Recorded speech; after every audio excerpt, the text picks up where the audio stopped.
Today I want to share with you my top 12 pro mixing tips you definitely need to know. How's it going, my friend? Chris Salim here from MIXDOWN Online. Hope you're doing good. Hope you are well and safe. Now, before I start this video, because we have a lot to talk about, I just want to point out that this video is sponsored by me.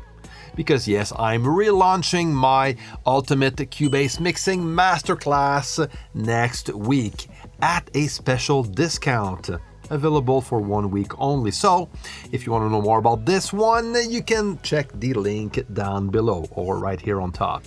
All right, so now let's jump on those 12 tips.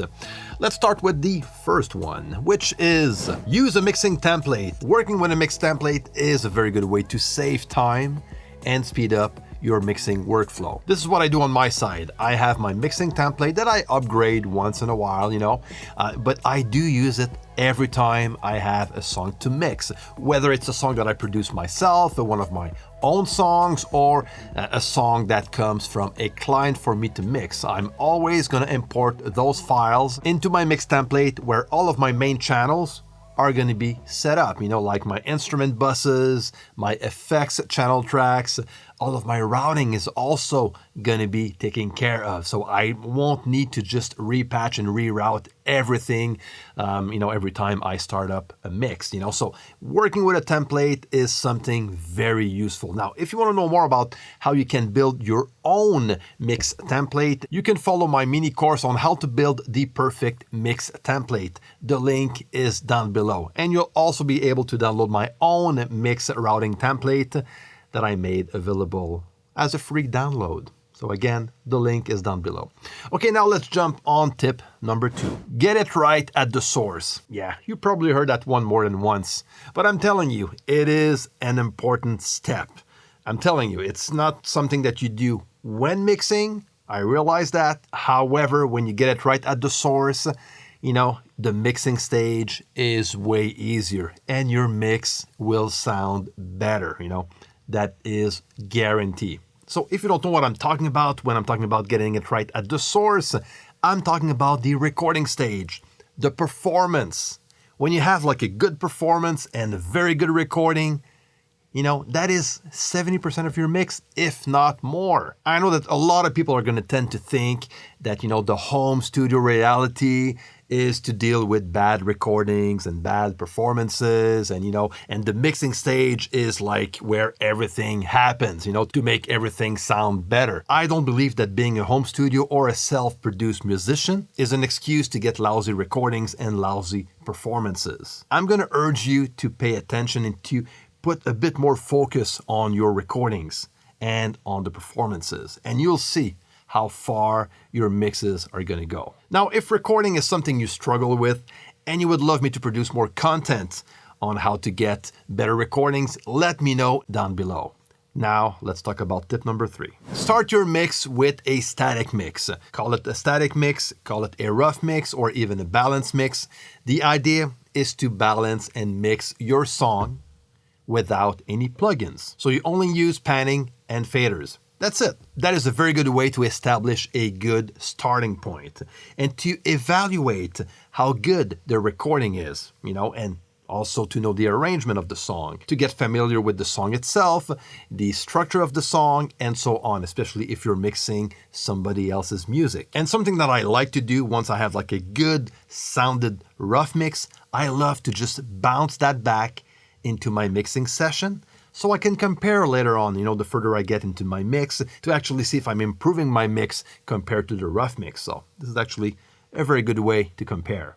Now let's jump on the next tip. Focus on the main elements. Once you're done with your static mix, it's going to be easier to point out which element or elements of the song are the main feature. For example, if I'm talking about a pop song or a rock song, chances are that the main elements are going to be drums, the lead vocal, and sometimes the bass also, So I'm going to take way more time working on those elements because I know that those elements, if I get them right, they're actually going to be 80% of my mix. It's kind of the 80-20 rule, So you focus and you put a lot of energy on the elements that are going to give you the best result. So this way you'll spend way less time and focus less on the elements that will not make or break your mix. Next, make decisions in the context of the mix. A lot of new mixers are going to tend to just use the solo button a lot. They're going to mix everything in solo. Now, I have nothing against putting a channel in solo. I use solo all the time, Very useful to just craft a sound and to check what's happening on a specific channel.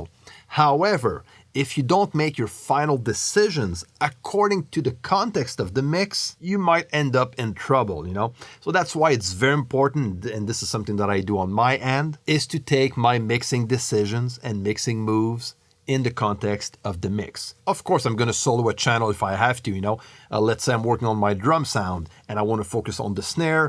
I'm going to solo the snare. I don't mind that, I'm going to work on my sound. I can work on the kick by soloing the kick as well, But all of my main decisions are going to go according to the full drum sound.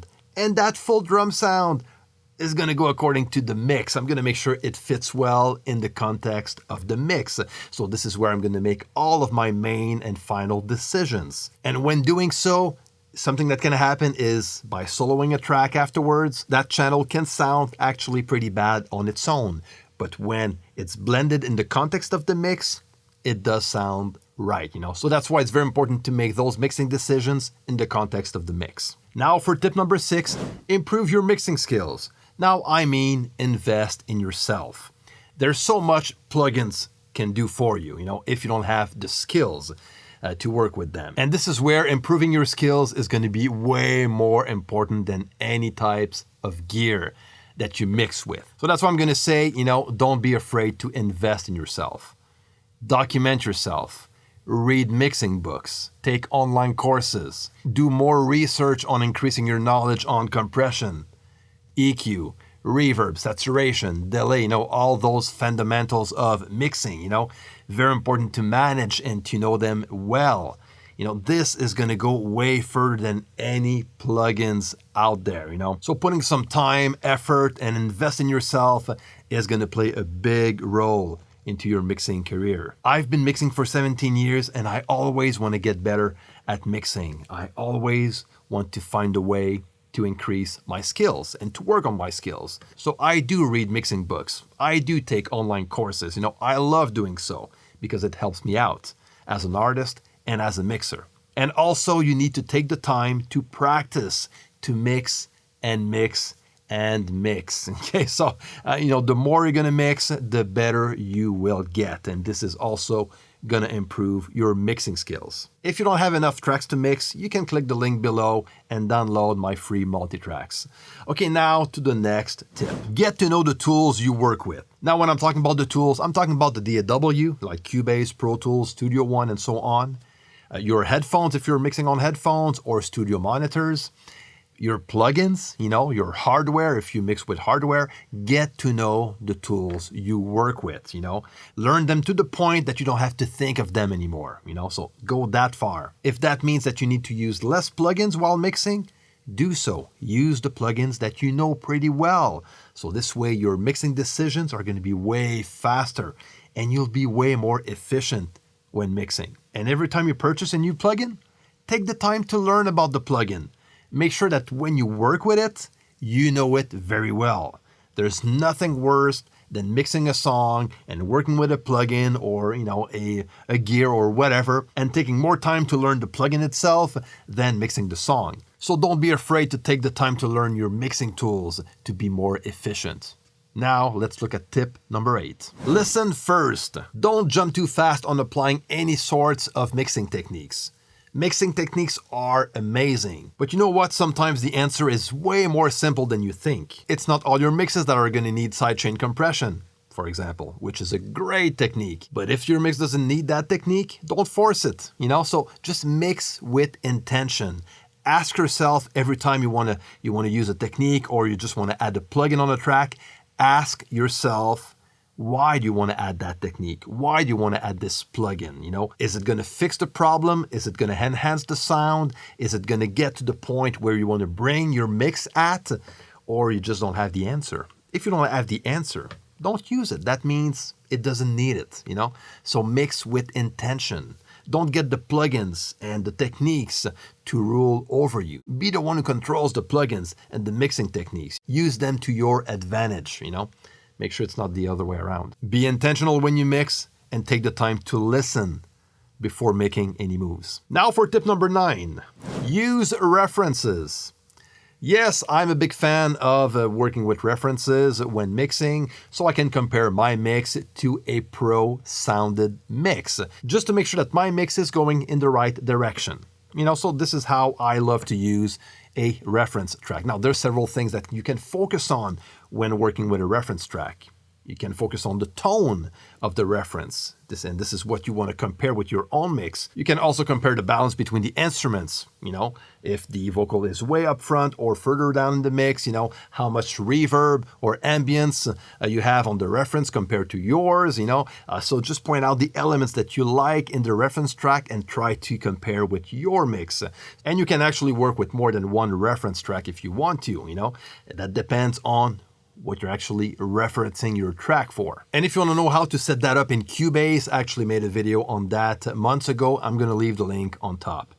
Now for tip number 10. Listen to your mixes on different playback systems. If you're mixing using your studio monitors and this is the only thing that you have, near the end of the mix, once you're happy with the mix you worked on, you can actually take the mix and go outside the studio and try to listen to the mix on a different playback system, like your home system, your car, your earbuds, any systems that you know pretty well and you're used to listening to music on. It can also be an extra pair of studio monitors or cheap speakers that you can add to your studio setup. Also, a pair of headphones that you have in the studio that you can use to listen to your mixes on, and that will help you to know if your mix translates well outside the studio or on different types of monitors or headphones. Now for tip number 11, take breaks.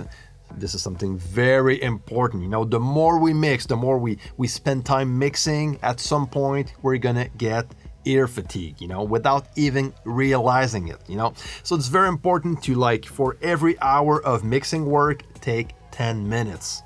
Relax, go for a coffee, make sure you relax your ears, get back in the studio afterwards after 10, 15 minutes, and you're gonna get a way better perspective on what you're working on. And I'm even gonna go a step further when I'm mixing a song, when I'm done and I'm I know I'm near the final mix version, I'm just gonna come back the day after, before sending my mix to mastering. So this way, I'll be 100% sure that the mix is good to go, because I'm gonna come back in the studio in the morning with a really fresh pair of ears, and this is going to help me to make sure that everything is good to go. Or maybe I'm going to have to just do a quick run of touch-ups, but taking breaks is something very important. Now for the last tip number 12. Listen to your final mix with the computer screen off.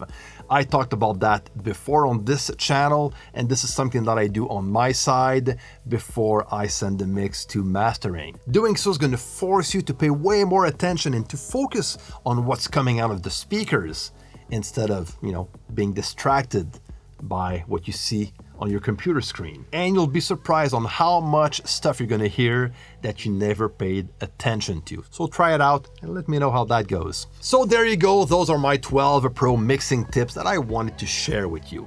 Don't forget that the Ultimate CUBASE Mixing Masterclass is going to be available next week. Don't forget to check that link down below if you want to know more about the release date. So everything is down below. Also, if you want to share your own mixing tips, leave all of your comments and questions in the comment section below. Until next time, take care and see you.